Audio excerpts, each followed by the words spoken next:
Okay, अस्सलाम वालेकुम। अभी तो हम जो पैटर्न करने लगे हैं आज वो है काउल स्लीव का पैटर्न। ठीक है, इसकी रेफरेंस इमेज भी मैं साथ अटैच कर रही हूँ ताकि आइडिया हो जाए कि हम कौन सी स्लीव करने लगे हैं। अब इसमें जो हमारा नॉर्मल बेसिक स्लीव का ब्लॉक है वो मैंने काटा हुआ है। मतलब एक दफ़ा जो आप अपना स्लीव ब्लॉक होगा उसे ट्रेस करके कट कर लोगे, ओरिजिनल स्लीव ब्लॉक को ख़राब ना करना। ठीक है, और इसमें अब मेरे जो है ये मैंने इन्वर्ट यून शेपिंग की हुई है, स्ट्रेट नहीं है स्लीव। अगर तो किसी स्टूडेंट का पैटर्न इस तरह का है कि वो स्ट्रेट स्लीव वाली फॉर्म में है, उसकी इन्वर्ट शेपिंग नहीं हुई हुई यहाँ साइड्स से, ये जो रिस्ट वाला एरिया है यहाँ से, तो आप लोग उसे 2.5 या 3 सेंटीमीटर्स दोनों साइड से अंदर की तरफ मार्किंग करके उसे कम कर लोगे। ठीक है, अब इसे हम लोगों ने करना क्या है, इमेज में अगर याद हो तो उसके साथ एक पैटर्न की रेफरेंस इमेज भी लगी हुई थी कि उसमें किस तरह से उनने सेगमेंट डिवाइस करके कटिंग की हुई थी। तो अब उसके लिए ये जो हमारा एल्बो पॉइंट है, मेक श्योर कि आप लोगों का भी जो एल्बो पॉइंट है वो मार्क्ड हो। ठीक है, हमें ये ऊपर वाला पॉइंट नहीं चाहिए, इसे हम इरेज कर सकते हैं। लाइक कि जो हमारी केप हाइट की लाइन जा रही है इसकी हमें ज़रूरत नहीं है इस पैटर्न में, लेकिन हमें एल्बो पॉइंट रिक्वायर्ड है। अब हमारे इस एल्बो पॉइंट से लेके जो इधर ऊपर तक का डिस्टेंस है, हमने ये डिवाइड करना है इनटू 4 इक्वल पार्ट्स। ठीक है, ये लाइन भी 4 इक्वल पार्ट्स में डिवाइड होगी और ये जो ये साइड की लाइंस हैं ये भी 4 इक्वल पार्ट्स में डिवाइड होंगी। अब इसकी मेजरमेंट आप लोग अपने केप हाइट और अपने स्लीव ब्लॉक के अकॉर्डिंग चेक करोगे कि किस तरह से आ रही है, और मैं अपने स्लीव के अकॉर्डिंग चेक कर लेती हूँ। लाइक मेरी अगर 6.2 आ रही है तो ये मेरा बन जाएगा ऑलमोस्ट 1.3 की मार्किंग। ठीक है, लाइक मैं इसे फ़िलहाल अंदाजे से ही कर रही हूँ क्योंकि ऑब्वियसली फ़ोन से मैं वीडियो बना रही हूँ, सो आई कांट यूज़ कैलकुलेटर।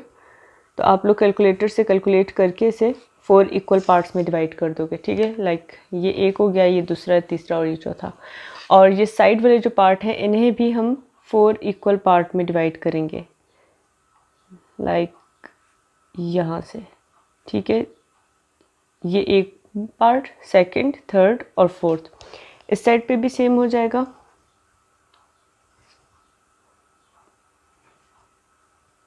इस तरह से।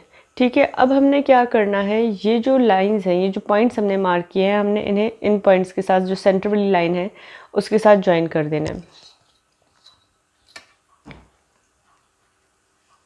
With the help of scale. इसे हम यहाँ से यहाँ तक ज्वाइन कर लेंगे। ठीक है, ये इस डायरेक्शन में हो गया ज्वाइन, और ये जो है इस साइड से आ जाएगी। ठीक है, अब ये हमारे लाइंस लग गई हैं, यहाँ से भी डायरेक्शन आ गई है और ये ऊपर की भी हमारी सारी शेपिंग हो गई है। अब इसके बाद हमने क्या करना है, जो ये सेंटर लाइन है, सेंटर लाइन को कट करेंगे। मेक श्योर कि सीजर और स्कॉच टेप या पेपर टेप या ग्लू कोई चीज़ पास हो हमारे। इसे हमने आगे नेक्स्ट पैटर्न शीट के ऊपर स्टिक करना है। ठीक है, इसे यहाँ सेंटर लाइन से काटेंगे इस पॉइंट तक। ठीक है, ये जो हमारा मिड पॉइंट था यहाँ तक हमने काट लिया, जो एल्बो पॉइंट है। अब ये जो लाइंस हैं इन्हें कट करेंगे।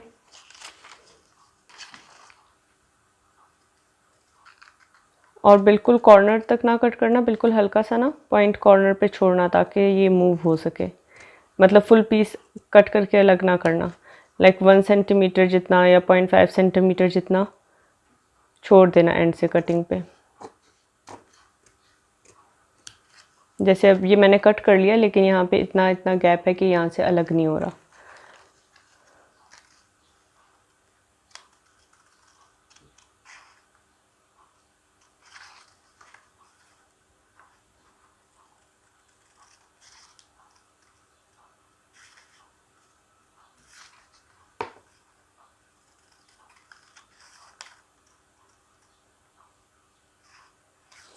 ठीक है, ये पीसेस अब हमारे कट हो गए। अब हमने करनी है इसकी प्लेसमेंट।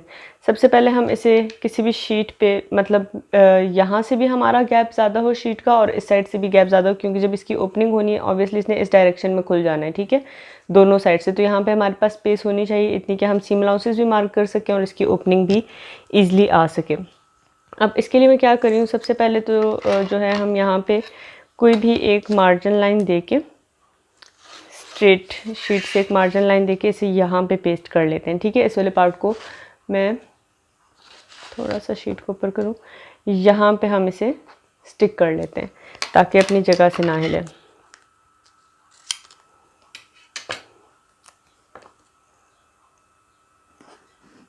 ये यहाँ लगा दिया। अब इसकी मूवमेंट जो है वो हम यहाँ से करके इसे भी साथ साथ हम ग्लू करते जाएंगे। अब इसमें ये देखना है कि हमने ये ओपनिंग कितनी रखनी है, और इसका डिस्टेंस हम यहाँ से देखेंगे कि हमारे ये जो दोनों कैप हाइट की जो ये हाईएस्ट पॉइंट था हमारा, हमने यहाँ से कितना दोनों में गैप कितना रखना है, ठीक है। तो इसमें आप लोग जो अपने नॉर्मल स्लीव ब्लॉक के हिसाब से है उसमें आप लोग कर लोगे ऑलमोस्ट 32 सेंटीमीटर्स तक का गैप, ठीक है। 30 to 33 सेंटीमीटर्स कर लेना उसमें, मतलब इस पॉइंट से लेके इस पॉइंट तक जो है, लाइक अगर 32 सेंटीमीटर को मैं इसमें 5 सेंटीमीटर आप लोगों को स्मॉल साइज़ में कंसीडर करके बताऊं तो एक यहाँ पे मैं मार्किंग करूँगी, उसके बाद मैं इसे यहाँ पे कर लूँगी। और ये कहाँ जा रहा है, यूँ नहीं, वैसे 5 सेंटीमीटर से ज़्यादा ही आएगा मेरे इस पैटर्न में, ठीक है। सेंटर लाइन लगा के बेशक दोनों तरफ ना इक्वल वो कर लेना, लगा लेते हैं हम भी यहाँ पे एक सेंटर लाइन, ताकि दोनों साइड पे जो है वो इक्वल जाए। इस वाले मिड पॉइंट से दोनों साइड्स पे, लाइक अगर मैं 4 सेंटीमीटर भी लेट्स सपोज रख लेती हूँ, तो एक पॉइंट मैंने यहाँ मार्क कर लिया, एक पॉइंट मैंने यहाँ मार्क कर लिया। अब इसकी ओपनिंग मैं यहाँ तक कर लूँगी, ठीक है। ये जो इसकी हाइट है ये इसकी सीध में यहाँ तक आ जाएगी। सिमिलरली इस वाले को भी हम यहाँ से इस वाले पॉइंट तक ऊपर लेके चले जाएंगे। इवन इससे ज़्यादा ओपनिंग अगर किसी ने देनी है और ज़्यादा पीछे ले जाना चाहते हो तो और भी पीछे मूव कर सकते हो, उस चीज़ में कोई इशू नहीं है कि आपने उसे ओपन कितना करना है। लेकिन एक स्टैंडर्ड जो है आई थिंक वो हमें इतना रखना चाहिए, इससे ज़्यादा फिर बहुत ज़्यादा वो काउल उसमें आ जाएगा। और फैब्रिक भी अक्सर हमारे पास इतने ज़्यादा विड्थ में नहीं होता स्लीव्स का कि शर्ट के साथ स्लीव इतनी ज़्यादा बची हुई हो कि आप उसमें से इतना ज़्यादा फ्लेयर कट कर सको, ठीक है। अब ये जो पार्ट है हमारे, इसको हमने यहाँ पे इक्वली ओपनिंग दे के, लाइक कि इनके बीच का जो गैप है वो बिल्कुल इवन होना चाहिए, जितना एक के बीच में आ रहा है उतना ही सेकंड के बीच में, उतना ही थर्ड के बीच में, और उस पे हमने टेप करते जाना है इसे साथ साथ, ठीक है। अब मैं इसे यहाँ पे ऊपर पेंसिल रख देती हूँ ताकि हिले ना। पहले पेपर टेप जो है वो छोटे छोटे से पीसेस कट कर लेते हैं। स्कॉच टेप के पीसेस कट करके पहले ही अगर टेबल वगैरह या किसी स्केल किसी चीज़ के साथ लगा लोगे ना तो फिर ये चीज़ हैंडल करना इजी हो जाएगी, क्योंकि ये तो छोटे साइज़ का है, इसमें इतना मसला हो भी नहीं रहा। जब बड़े साइज़ के पैटर्न पे काम करोगे तो ऑब्वियसली उसमें फिर थोड़ा सा उसे सेट करना मसला होता है कि इक्वल किस तरह से है, ठीक है।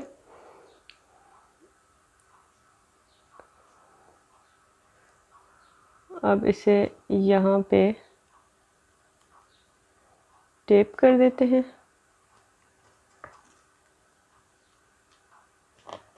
ये हो गया एक साइड का पार्ट। दूसरी साइड वाले को भी इसी तरह से करेंगे। पहले पेपर टेप कट कर लेते हैं, उसके साथ जो है उससे ईज़िली हम स्टिक कर देंगे।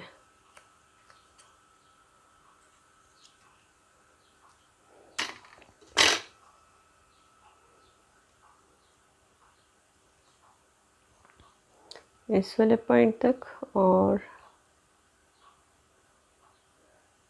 यहाँ, इधर और इधर, ठीक है। ये 3 पॉइंट्स हमारे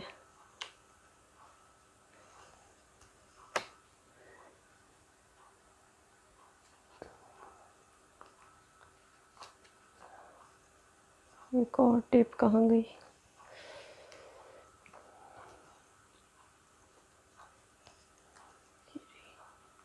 ठीक है, इसे यहाँ पे भी अब स्टिक कर लिया और ये जो आउटर एरिया जो उठ रहा है यहाँ पे भी टेप कर लोगे।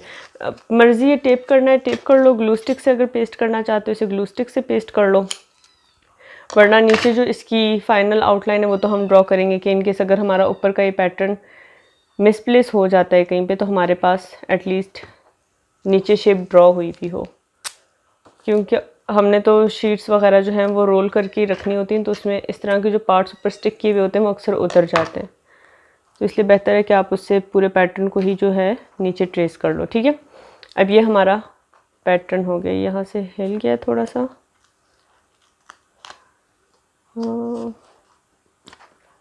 कौन सी साइड से हिलाइए, इधर से, इसे इक्वल करके इसे रीटेप करूँगी ताकि ये सीधा रहे। अब ठीक है, सही है। अब हमने क्या करना है, इसको यहाँ से रीमार्किंग कर लेते हैं।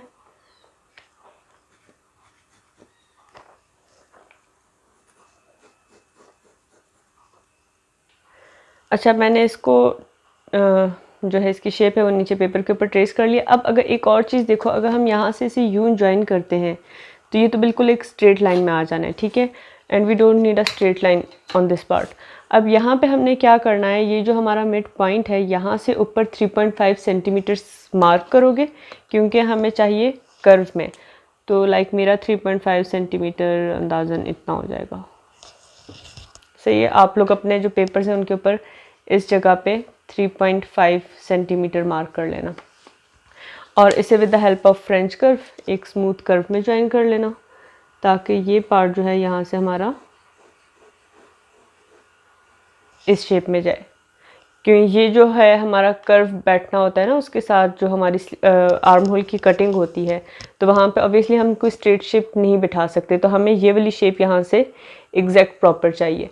और इसके बाद जब हम क्लास में इसकी स्टिचिंग करेंगे तो उसमें मैं बताऊंगी कि ये जो पार्ट हमने ओपनिंग की है, हमने इन्हें प्लीट्स किस फॉर्म में देनी है, या मैं आप लोगों के साथ कोई रेफरेंस वीडियो बना के शेयर कर दूँगी कि पता लग जाए कि किस तरह से हम लोगों ने इस स्लीव को स्टिच करना है। ठीक है, और इसका जो पैटर्न है इसके ऊपर इसका नाम मेंशन कर लो, काउल स्लीव। ठीक है, और ये हम किसी भी टाइप की शर्ट के साथ यूज़ कर सकते हैं, ज़रूरी नहीं है कि हम इसमें जो हमारे रेफरेंस इमेज थी उसी ड्रेस के साथ यूज़ करें। हम इसके साथ कोई भी स्ट्रेट शर्ट्स में हम इसे यूज़ कर सकते हैं, कोई कोट्स वगैरह में यूज़ कर सकते हैं, लाइक कोई हमने इवनिंग गाउन्स बनाने हम उसमें स्लीव को यूज़ कर सकते हैं। इवन अगर यहाँ से हमने रिस्ट वाले पार्ट से भी मज़ीद शेपिंग करनी है, इसे और थिन करना है, लाइक कि बिल्कुल यहाँ से फिटेड जाए, तो हम इसे भी मज़ीद रीशेप भी कर सकते हैं, वो ऑप्शन हमारे पास है। इसे इंक्रीज़ करना, इसे रीशेप करना। मेन चीज़ जो आप लोगों को समझ आनी चाहिए थी वो ये थी कि हमने सबसे पहले एल्बो वाले पॉइंट से लेके जो हमारा केप हाइट तक का पॉइंट था उसे 4 पार्ट्स में डिवाइड किया। जो हमारी ये साइड लाइन्स थी उन्हें भी हमने 4 पार्ट्स में डिवाइड किया और लाइंस लगा दी हूँ। ठीक है, ट्रायंगुलर शेप्स बन गई थी। उसके बाद सेंटर को कट करके इन शेप्स को कट किया और इन्हें ओपनिंग दे दी। ओपनिंग कहाँ से दी थी, सेंटर वाली लाइन से दोनों तरफ इक्वल डिस्टेंस छोड़ के वहाँ उन पॉइंट्स तक हमने ओपनिंग दे दी थी कि हमें कितना गैप चाहिए। तो काफ़ी इजी ये पैटर्न था। इसका पैटर्न बना के इसकी मुझे पिक्चर सेंड कर देना और नीचे इसे ट्रेस करना ना भूलना। ठीक है, क्योंकि ये वाले पार्ट जो ऊपर हम पेस्ट करते हैं इनका मैं बहुत ज़्यादा नहीं गारंटी से कह सकती कि हमारे स्टिक ही रहेंगे थ्रू आउट। नीचे ड्रॉ हुई भी हो शेप तो वो ज़्यादा बेहतर रहती है कि आप लोग उसे आराम से यूज़ कर सकते हो। और साइड में इसके जो सीम अलाउंसेज हैं हमारे 2 सेंटीमीटर साइड्स पे, अगर यहाँ नीचे से हमने इसे सेल्फ फोल्ड पे ले जाना है तो नीचे 4 सेंटीमीटर रख दो। अगर अलग से फेसिंग ऐड करनी है तो 1 सेंटीमीटर कर देंगे। तो मैं यहाँ फ़िलहाल 4 सेंटीमीटर छोड़ रही हूँ और ये जो हमारी केप हाइट है यहाँ पे हम 1 सेंटीमीटर छोड़ेंगे। इधर 1 आ गया, साइड्स पे 2 सेंटीमीटर आ गया और नीचे 4 सेंटीमीटर आ गया। ठीक है, और इस पैटर्न में कुछ अगर कंफ्यूज हो रहा हो फिर भी तो मेरे से पूछ सकते हो आप लोग।